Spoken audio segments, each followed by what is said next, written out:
नमस्कार, जनता टीवी देख रहे हैं आप। मैं हूं आपके साथ पूजा मोहन पांडे। विधानसभा का दंगल बदस्तूर जारी है और इस बीच जालौन से बड़ी खबर सामने आ रही है। बड़ी खबर, अहम जानकारी जालौन से सामने आ रही है।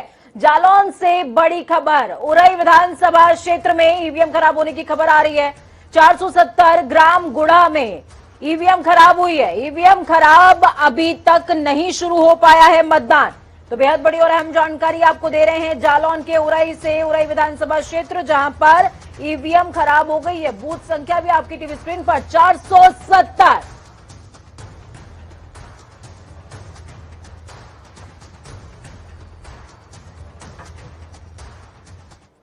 चलिए ग्राउंड जीरो का रुख करते हैं। दिव्यांशु हमारे साथ में जुड़े हुए हैं। दिव्यांशु, पहले तो बता दीजिए क्या कुछ अपडेट है ग्राउंड जीरो से। जनता टीवी तमाम दर्शकों से लगातार अपील कर रहा है कि घरों से निकले वोट कास्ट करें, तो ग्राउंड जीरो पर कैसी तस्वीर है? क्या घरों से लोग निकल रहे हैं, वोट कास्ट कर रहे हैं, और निकल रहे हैं तो मुद्दे क्या हैं उनके? जी मैं पूजा जी, मैं आपको बता दें घरों पे जोश है, बुजुर्ग भी लोग घर से बाहर निकल रहे हैं और वोट कर रहे हैं। और यहाँ का मेन उद्देश्य है, क्या नाम है, मेन उद्देश्य है ज्यादा से ज्यादा मतदान, ज्यादा से ज्यादा मतदान करना दिव्यांशु लोगों का मकसद है और लोग पहुंच भी रहे हैं। मैं आपसे सीट वार समझना चाहूंगी दिव्यांशु। माधोगढ़ का क्या आंकड़ा है? मूलचंद निरंजन और राघवेंद्र प्रताप के बीच में लड़ाई बताई जा रही है। शीतल कुशवाहा भी हालांकि इस सीट से खड़ी हैं और साथ में सिद्धार्थ देवोलिया भी है। इस सीट का क्या समीकरण है, तमाम दर्शकों के साथ साझा करिए। जी मैं आपको बता दूं, यहाँ से भारतीय जनता पार्टी और बसपा में जोरदार टक्कर चल रही है। भारतीय जनता पार्टी और बसपा में जोरदार टक्कर चल रही है, ये आप बता रहे हैं। यानी कि सीधे तौर पर जिक्र आपका मूलचंद निरंजन और शीतल कुशवाहा की तरफ है। जी जी जी जी मैं आपको बता दूं, यहाँ दोनों में काफी जोरों की टक्कर चल रही है और काफी उत्साह देखा जा रहा है। यहाँ वोटिंग में काफी लोग बाहर निकल के आ रहे हैं और वोट प्रतिशत ज्यादा से ज्यादा डालने की कोशिश कर रहे हैं। ठीक है दिव्यांशु, मैं आपके पास वापस लौटूंगी, आपसे और भी सवाल पूछने की कोशिश होगी कि ग्राउंड जीरो पर क्या कुछ हलचल देखने को मिल रही है। इस बीच हमारे तमाम संवाददाताओं ने, सहयोगियों ने ग्राउंड जीरो की थाह लेने की कोशिश की है कि आखिरकार आप लोग घर से बाहर निकल रहे हैं कि नहीं निकल रहे हैं, वोट कास्ट कर रहे हैं कि नहीं कर रहे हैं। अगर नहीं निकले हैं तो अभी भी निकल जाइए, बाद में जलपान, पहले मतदान। देखिए फिरोजाबाद में तीसरे चरण को लेकर के मतदान की प्रक्रिया शुरू हो गई है। मेरे पीछे देख सकते हैं कि आप यहाँ पर, मैं मानव दयाल के बूथ पर हूँ, जो कि सदर विधानसभा का, फिरोजाबाद की जो सदर विधानसभा है उसका बूथ माना जाता है। और ये अंतिम बूथ है। यहाँ पर मानव दयाल स्कूल में सेंटर पड़ा हुआ है। तमाम वोटर सुबह से ही अपना मतदान शुरू कर रहे हैं। और सुरक्षा व्यवस्था की हम बात करें तो आप देख सकते हैं कि काफ़ी तादाद में सुरक्षा व्यवस्था यहाँ पर इस वक्त मौजूद है। और साथ ही आपको ये भी बता दें कि अभी सुबह का वक्त है, तो धीरे धीरे वोटर यहाँ से निकल करके आ रहा है घर से। और जैसे जैसे दिन चढ़ता जाएगा वैसे इस तरीके से वोटरों की संख्या बढ़ती जाएगी। और ये लगभग देखा जाए तो सबसे ज़्यादा जो 11 बजे तक का जो प्रक्रिया रहती है, 11 बजे तक भी जो मतदान होगा वो अच्छी लेवल पर होना शुरू हो जाएगा। तो मैं आपको ये कह सकता हूँ कि अभी यहाँ से प्रक्रिया शुरू हो चुकी है मतदान की, और ये 11 बजे तक लगभग धीमे धीरे रफ्तार पकड़ता जाएगा। कैमरा पर्सन किसान के साथ जनता टीवी, फिरोजाबाद। बुंदेलखंड के ललितपुर में तीसरे चरण का मतदान शुरू हो गया है और शुरुआती दौर में भी काफी रुझान देखने को मिल रहा है। ललितपुर में 2 विधानसभा है, महरौनी और ललितपुर, जहां लगभग 9,35,000 मतदाता हैं। और यहां दोनों विधानसभा में लगभग 27 प्रत्याशी मैदान में हैं। यह मतदाता आज इन 27 प्रत्याशियों का भाग ईवीएम में कैद करेंगे। विजय जैन, जनता टीवी, ललितपुर। उत्तर प्रदेश में हो रहे विधानसभा चुनाव का आज तीसरा चरण है। मतदान सुबह 7 बजे से ही शुरू हो चुका है। हम इस वक्त कानपुर नगर की कल्याणपुर विधानसभा सीट के एक मतदान स्थल पर पहुंचे हुए हैं और आपको दिखाएंगे कि किस तरह सुबह 7 बजे से ही लोग जागरूक हैं मतदान करने के लिए, मतदान स्थल पर पहुंच चुके हैं। तस्वीरों में आप देख पा रहे होंगे कि जो मतदाता हैं वो कतार लगाए हुए हैं। सुबह से ही कतार लगना शुरू हो गई है, यानी तस्वीरों में जिस तरह से आपको दिख रहा है कि मतदाता मतदान स्थल पर सुबह से ही पहुंचने लगे हैं, तो कहीं ना कहीं मतदाता इस बार जागरूक हैं। जिस तरह से वोटिंग प्रतिशत पिछली बार कुछ कम रह गया था, हालांकि जिला प्रशासन ने भी दावा किया है कि वोटिंग प्रतिशत इस बार बढ़ाएंगे जरूर। कई तरह से तैयारियां की गई हैं। मतदान स्थल के बाहर आप देख सकते हैं कि किस तरह से सुरक्षा कर्मी भी तैनात किए गए हैं, अतिरिक्त सुरक्षा बल तैनात किया गया है। वहीं दिव्यांगों और वरिष्ठ जो बुजुर्ग लोग हैं उनके लिए भी यहाँ पर व्यवस्था की गई है। दिव्यांगों के लिए ट्राईसाइकिल की व्यवस्था है। वोटिंग प्रतिशत बढ़ाने के लिए जिला प्रशासन ने कई कमर कस रखी है। सुबह से ही मतदान शुरू हो चुका है। हम कानपुर नगर की कल्याणपुर विधानसभा सीट से इस वक्त मौजूद थे और आपको दिखा रहे थे कि किस तरह से मतदान जो प्रक्रिया है सुबह 7 बजे से ही शुरू हो चुकी है। लगातार मतदाता मतदान स्थल की ओर आ रहे हैं और जिला प्रशासन का जो दावा है शायद कहीं ना कहीं अब सच साबित होता हुआ दिखाई दे रहा है। अभिनव श्रीवास्तव, जनता टीवी, कानपुर। चलिए ग्राउंड जीरो का रुख कर लेते हैं। आपने तमाम क्षेत्रों का हाल जाना, समझा कि बूथों पर किस तरीके से लोगों का जो है वो जमावड़ा देखने को मिल रहा है और जनता टीवी भी आपसे बार बार यही अपील कर रहा है कि बाद में जलपान पहले मतदान। ग्राउंड जीरो का रुख करते हैं इटावा। इटावा बहुत इंपॉर्टेंट है क्योंकि यहां पर जसवंत नगर सीट आती है। जसवंत नगर वो क्षेत्र जहां से शिवपाल यादव, अखिलेश यादव के 4 चुनावी रण में ताल ठोक रहे हैं। हालांकि ये उनकी हमेशा से बंधा हुआ किले के तौर पर है। राम कुमार राजपूत हमारे साथ में जुड़े हुए हैं। राम कुमार, क्या कुछ अपडेट है ग्राउंड जीरो से? जसवंत नगर का विशेष हाल बताइए तमाम दर्शकों को।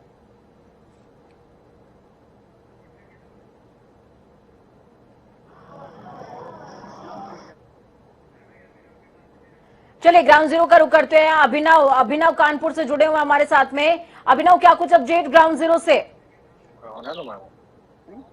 कैमरा ऑन है।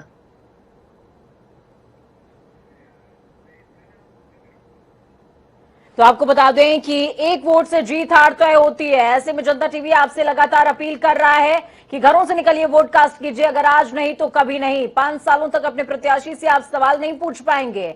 अगर अपने प्रतिनिधि से आपको सवाल पूछना है तो आपको आज वोट कास्ट करना होगा। आज आपकी उंगली पर लगी हुई स्याही आपके सूबे का, आपके क्षेत्र का भाग्य लिखने वाली है।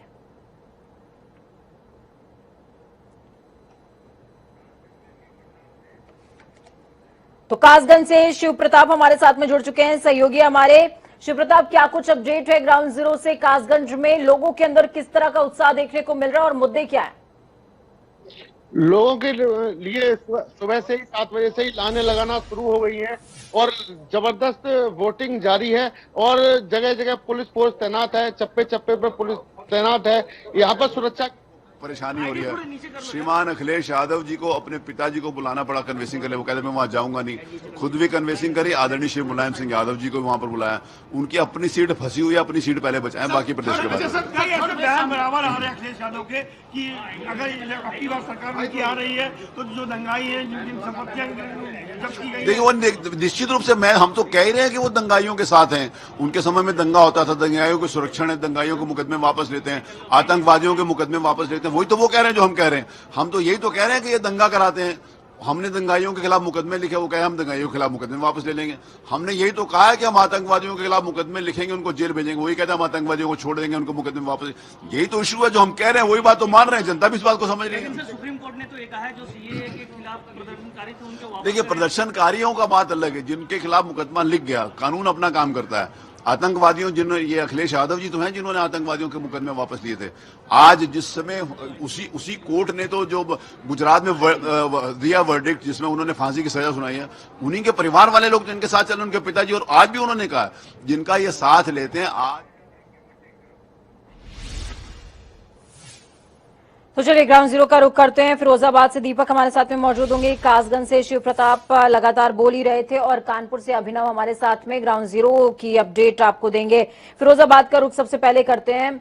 फिरोजाबाद का रुख करेंगे। दीपक, आपसे समझना चाहेंगे, फिरोजाबाद कांच की चूड़ियों के लिए हमेशा से फेमस है, लेकिन इसका जो सियासी समीकरण है वो भी उतना ही दिलचस्प है जितनी यहाँ की चूड़ियां।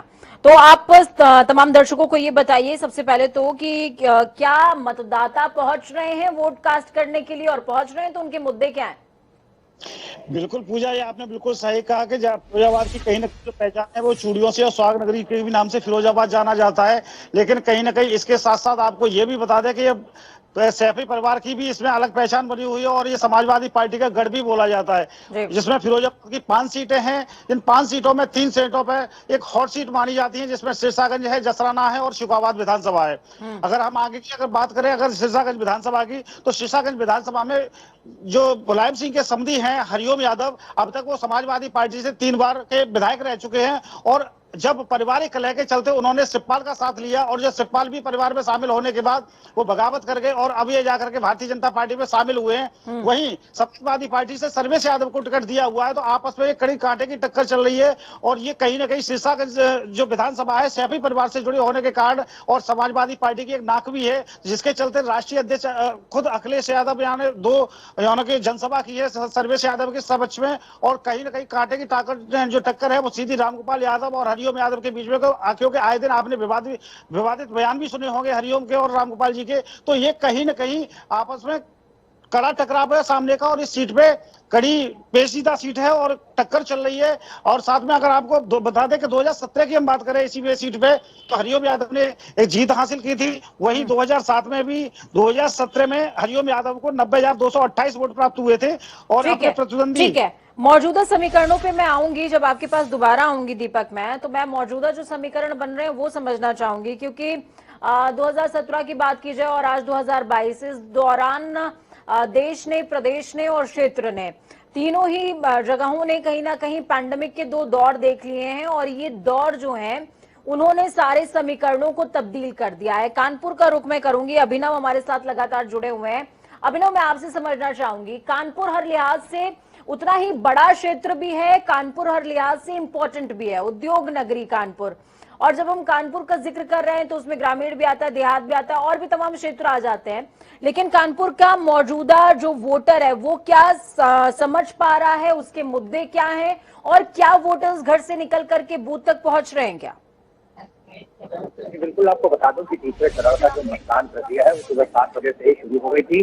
बात करें अगर कानपुर की, तो कानपुर में मतदाता जागरूक है, मतदाता सुबह से ही मतदान स्थल पर पहुंच रहा है। तस्वीरों में आपको दिखाएंगे कि किस तरह से सुबह से ही मतदाता है यहाँ पर कतार लगाकर अपना मत का प्रयोग करते हुए नजर आ रहे हैं, मत डालते हुए नजर आ रहे हैं। मतदाता स्थल के बाहर मैं इस वक्त मौजूद हूँ। और कानपुर की अगर बात करें तो कानपुर नगर और कानपुर देहात मिलाकर कुल 14 विधानसभा सीट है।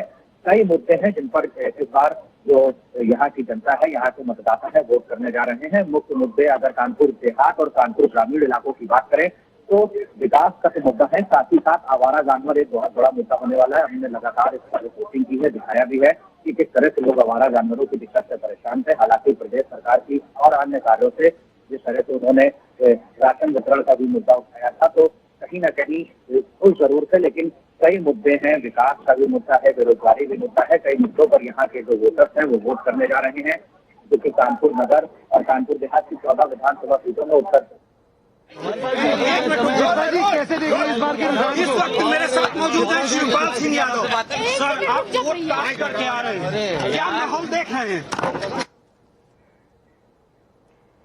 तो शिवपाल सिंह यादव ने जसवंत नगर पर वोट कास्ट किया है और अभिनव आपको लगातार ग्राउंड जीरो के समीकरण बता रहे हैं। अभिनव, जब मैं आपके पास वापस आऊंगी तो महाराजपुर जो सीट है उसके समीकरणों पर मैं आपसे बात करना चाहूंगी, क्योंकि महाराजपुर हॉट सीट में से एक है। सतीश महाना यहाँ से चुनावी रण में है, फतेह बहादुर सिंह सिंगल यहाँ से जो है समाजवादी पार्टी की तरफ से ताल ठोक रहे हैं।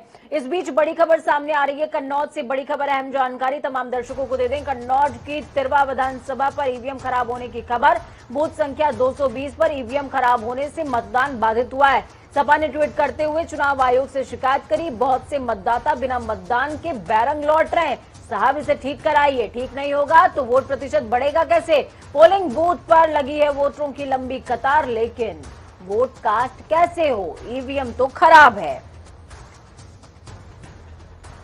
तो बड़ी खबर, अहम जानकारी आपको दे रहे हैं कन्नौज से, जो आपकी टीवी स्क्रीन पर आपको नजर आई। सपा ने ट्वीट करते हुए चुनाव आयोग से शिकायत भी करी, कहा कि साहब ईवीएम खराब रहेगी तो वोट फीसदी बढ़ेगा कैसे, और वे वोट फीसदी नहीं बढ़ेगा तो पार्टियों के दिल की धड़कनें कैसे बढ़ेंगी। धड़कनें बढ़ानी है, वोट प्रतिशत बढ़ाना है तो ईवीएम को दुरुस्त रखना पड़ेगा। खबरों में आगे बढ़ेंगे। हाथरस से बड़ी खबर सामने आ रही है। इस बीच हाथरस से बड़ी खबर, अहम जानकारी, खराब वीवीपैट मशीन को प्रशासन से बदलवाया गया है। मतदान केंद्र आरडी कॉलेज, जहां पर वीवीपैट मशीन बदली गई है। मशीन खराब होने से प्रभावित हुआ था मतदान, अब मशीन बदलने के बाद मतदान एक बार फिर से शुरू हो चुका है। शहर के आरडी कॉलेज मतदान केंद्र का ये पूरा मामला है। तो बड़ी खबर, अहम जानकारी, इलेक्शन ब्रेकिंग आपकी टीवी स्क्रीन पर। वीवीपैट मशीन खराब होने के बाद मतदान केंद्र आरडी कॉलेज में वीवीपैट मशीन बदलनी पड़ी है। मशीन खराब होने से मतदान प्रभावित हुआ।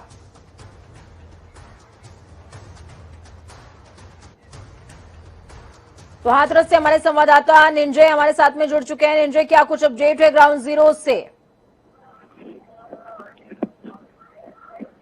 निंजय, आप तक आवाज पहुंच पा रही है मेरी? हाँ, आवाज आ रही है आपकी। बिल्कुल, बताएं क्या कुछ अपडेट है ग्राउंड जीरो से? समीकरण क्या कह रहे हैं? समीकरण का क्या कहना है? यहाँ जो में जब वोट मांगने गए थे अखिलेश यादव के पक्ष में, तो मैंने कहा था कि कल्याण की जनता से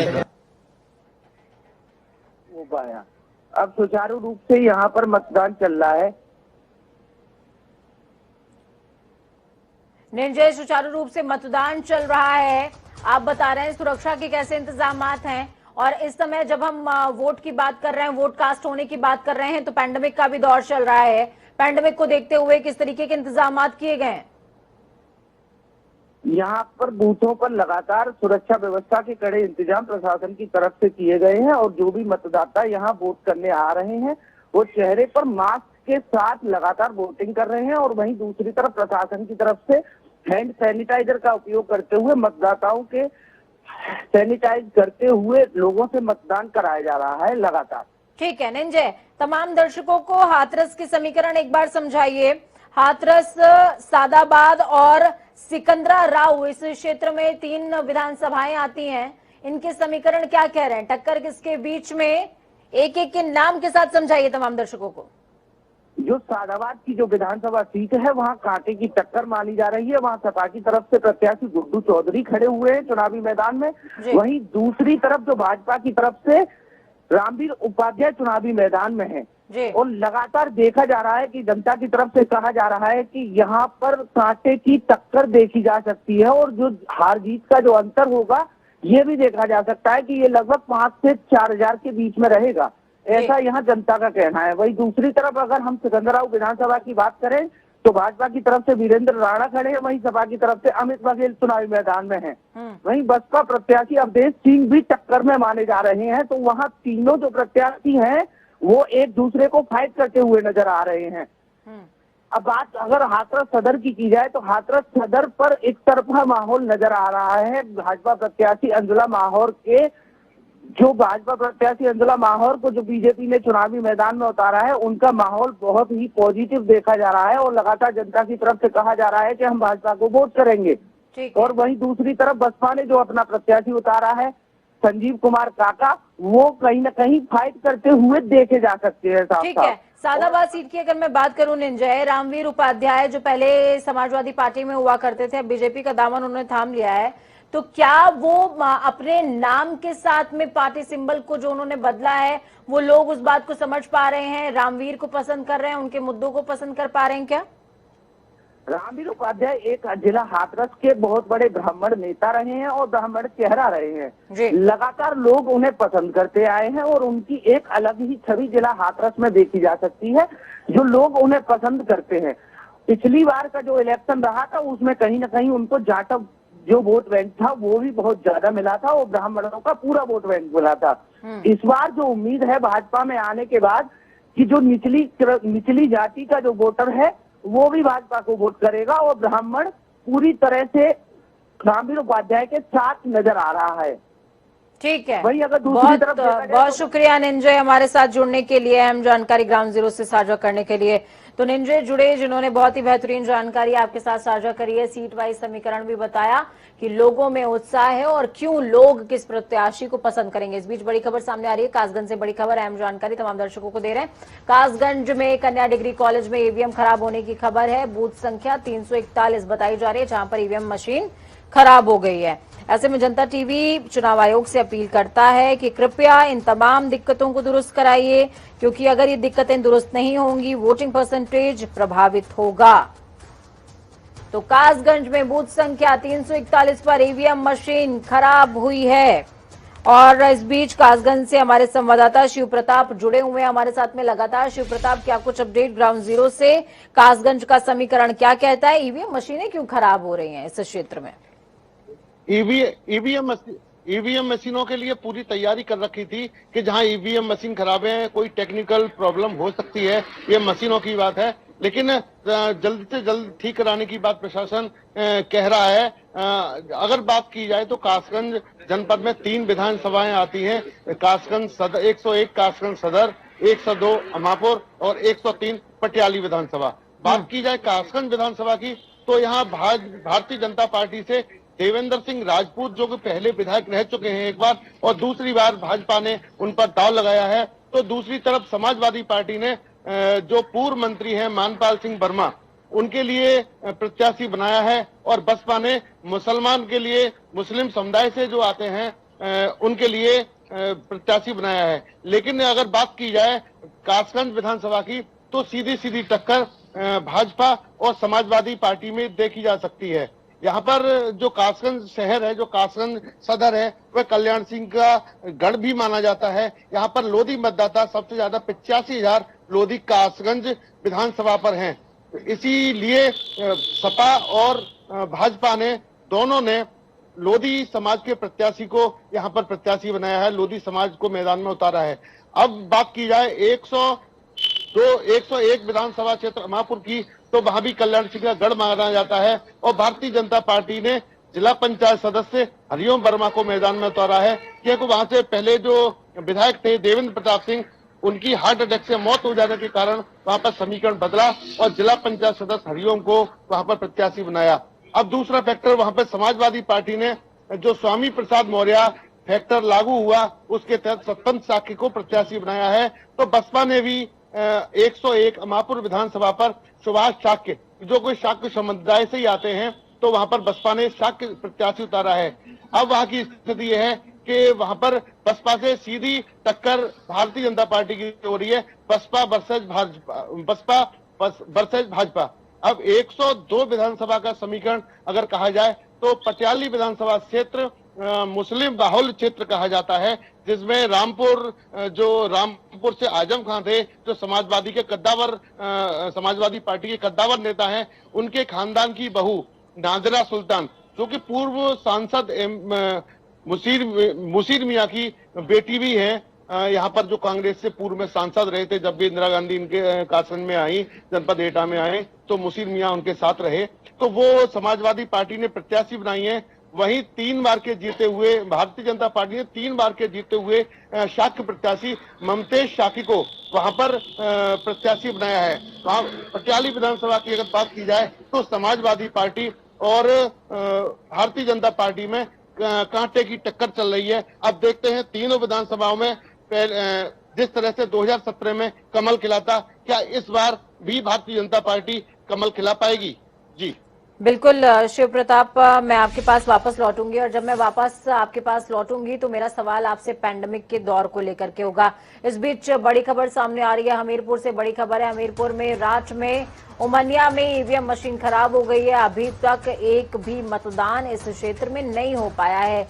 सोचिए 9 बजने को आ गए और रात के उमनिया में अभी तक एक भी मतदान नहीं हुआ है। हर घंटा वोटिंग मशीन का सफर करना, खराब होना लगभग सैकड़ों मतदान को वेस्ट करता है। इस खबर पर ज्यादा जानकारी के लिए शिवम हमारे साथ में जुड़े हुए हैं, हमीरपुर से संवाददाता हैं। शिवम, क्या कुछ अपडेट है? ईवीएम मशीन खराब बताई जा रही है और साथ में ये भी कहा जा रहा है कि अभी तक मतदान ही नहीं शुरू हुआ है उमनिया में। जैसा कि तीसरे चरण का मतदान हमीरपुर में चालू हो चुका है और रात और हमीरपुर सदर सीट में मतदान चालू है और रात तहसील का ये उमरिया गांव है, 192 बूथ नंबर। उमनिया गांव में 4 वोट पड़े हुए हैं। इसके बाद जो ईवीएम मशीन है वो खराब हो गई है। तुरंत प्रशासन ने ईवीएम को बदलाकर अभी वहां पर मतदान पुनः चालू हो चुका है। बिल्कुल शिवम, जिस तरह की आपने जानकारी दी है वो बेहद खास है। हमीरपुर अगर क्षेत्र की बात की जाए तो वहां के जो समीकरण है वो भी इस बार काफी तब्दील होते नजर आ रहे हैं। इस बीच हाथरस से बड़ी खबर सामने आ रही है। हाथरस से बड़ी खबर, अहम जानकारी सामने आ रही है। हाथरस में 1 घंटे से ज्यादा समय से ईवीएम मशीन खराब है। मजिस्ट्रेट टेक्निकल टीम बूथ पर पहुंची हुई है। पोलिंग बूथ पर वोटों की लंबी कतार, बहुत से मतदाता बिना वोट किए ही घर लौट रहे हैं। बूथ संख्या 322 की ये घटना बताई जा रही है जहां पर ईवीएम मशीन खराब हो गई है। तो बड़ी खबर, अहम जानकारी चुनावों से जुड़ी हुई आपको दे रहे हैं। हर बूथ पर जनता टीवी की पैनी नजर है और बूथ वार हम आपको एक-एक जानकारी, एक-एक ईवीएम के विषय में भी हम आपको बता रहे हैं। अब तीसरे चक्र ने स्पष्ट कर दिया है कि अखिलेश यादव 2022 में मुख्यमंत्री बनेंगे, ऐसे कोई रोक नहीं सकता है और प्रचंड बहुमत से सरकार बनाएंगे और लगभग 300 सीटें पाते हैं। करहल का कंपटीशन आप कैसे देख रहे हैं एसपीएस? देखिए, करहल में और जसवंत नगर में दोनों जगह से कम 1 लाख हम लोग बात करेंगे। अब कंपटीशन है जसवंत नगर में और करहल में कौन ज्यादा जीता। एसपीएस बघेल बोल रहे हैं कि मुलायम सिंह जी को जबरन कैंपेनिंग कराई गई है क्योंकि वो सीट अखिलेश जी सीट हार रहे हैं। आप कैसे देखते हैं? अच्छा, नेताजी वहाँ से सांसद, नेताजी हमेशा जब भी आते हैं तब खुद ही निकल पड़ते हैं, उस दिन भी निकल पड़े हैं और जब नेताजी और हम सब लोग तीनों लोग रथ में चढ़ गए तो यही भारतीय जनता पार्टी को परेशानी हो गई कि अब तो यही हो गई, अब तो पूरे उत्तर प्रदेश में अखिलेश यादव को मुख्यमंत्री बनने से रोक। जेपी नड्डा ने कहा है कि समाजवादी पार्टी डायनेस्टी पॉलिटिक्स को बढ़ावा दे रही है, या तो बेल में है लोग या तो जेल में है इनके प्रत्याशी। देखिए, भारतीय जनता पार्टी के लोग झूठ बोलते हैं और चलो तो शिवपाल सिंह यादव को सुन रहे थे आप। वो साफ तौर पर कहते नजर आ रहे हैं कि भाजपाइयों के पेट में दर्द इसीलिए है क्योंकि अखिलेश यादव मुख्यमंत्री बनने जा रहे हैं और इस दौरान शिवपाल सिंह यादव ने 300 पार का नारा भी दिया है। उन्होंने कहा कि समीकरण इस बार बदले बदले रहेंगे और इसी के साथ सूबा भी बदलेगा। खबरों में आगे बढ़ते हुए आपको बताएंगे कि इस समय बड़ी खबर सामने आ रही है और ये बड़ी खबर कानपुर देहात से है। कानपुर देहात के भोगनीपुर में ईवीएम मशीन खराब होने की खबर है। भोगनीपुर के बूथ संख्या 121 पर ईवीएम मशीन खराब हो गई है। सपा का बटन दबाओ, बीजेपी की पर्ची निकल रही है। तो आपको बता दें कि ये आरोप सपा ने लगाए हैं। सपा ने ट्वीट करते हुए चुनाव आयोग से शिकायत भी कर डाली। कहा, साहब वोट हमारा है और जा बीजेपी को रहा है, ये क्या झोल झाल है, इसको ठीक कीजिए। तो भोगनीपुर बूथ संख्या भी आपकी टीवी स्क्रीन पर, सपा का बटन दबा रहे हैं, बीजेपी की पर्ची निकल रही है और इस पर चुनाव आयोग से तत्काल प्रभाव से संज्ञान लेने की बात कही जा रही है। तो अभिनव हमारे साथ में जुड़े हुए हैं। अभिनव, कई क्षेत्रों में इस तरीके की घटनाएं देखने को मिल रही हैं। हालांकि आप कानपुर को रिपोर्ट कर रहे हैं, लेकिन कानपुर देहात का भोगनीपुर क्षेत्र जहां से राकेश सचान मैदान में है, वहां पर इस तरह की घटनाएं देखने को मिल रही हैं कि सपा का खैर आरोप है ये कि बटन सपा का दबाया जा रहा है, वोट कमल को जा रहा है। जी बिल्कुल, आपको बता दूं कि भोगनीपुर विधानसभा भी कानपुर देहात की सबसे हॉट सीट में से एक है। यहाँ पर कांग्रेस का दामन छोड़कर भाजपा के पक्ष में आए राकेश सचान को भाजपा ने उम्मीदवार बनाया है। सिटिंग विधायक विनोद कटियार का टिकट काट दिया था। तो ऐसे में राकेश सचान और अगर समाजवादी पार्टी की बात करें तो वहां से मनु पाल जो है वो प्रत्याशी हैं। इनके साथ ही बहुजन समाज पार्टी के जुनैद पहलवान को बसपा ने प्रत्याशी बनाया है। त्रिकोणीय मुकाबला इस सीट पर जरूर है, लेकिन जिस तरह से ईवीएम खराब होने की बात सामने आ रही है, सपा लगातार भाजपा पर आरोप लगा रही है। लेकिन अगर जिला प्रशासन की बात करें तो उसने पूरी तरह से तैयारी कर रखी है और जल्द ही जो भी गड़बड़ी है उसको, जो भी त्रुटि हुई है उसको जल्दी से ठीक करा दिया जाएगा। जी बिल्कुल, बहुत शुक्रिया अभिनव हमारे साथ जुड़ने के लिए, अहम जानकारी ग्राउंड जीरो से साझा करने के लिए। लगातार ग्राउंड जीरो पर नजर बनाए रखिए। जनता टीवी आपसे लगातार अपील कर रहा है कि घरों से निकलिए, वोट कास्ट कीजिए। और अभी तक अगर आप नहीं निकले हैं, देखिए 8:55 से ज्यादा का वक्त हो गया है, अब तो निकल ही जाना चाहिए। धूप निकल आई है, आप भी घर से निकल जाइए, वोट कास्ट कीजिए, फिर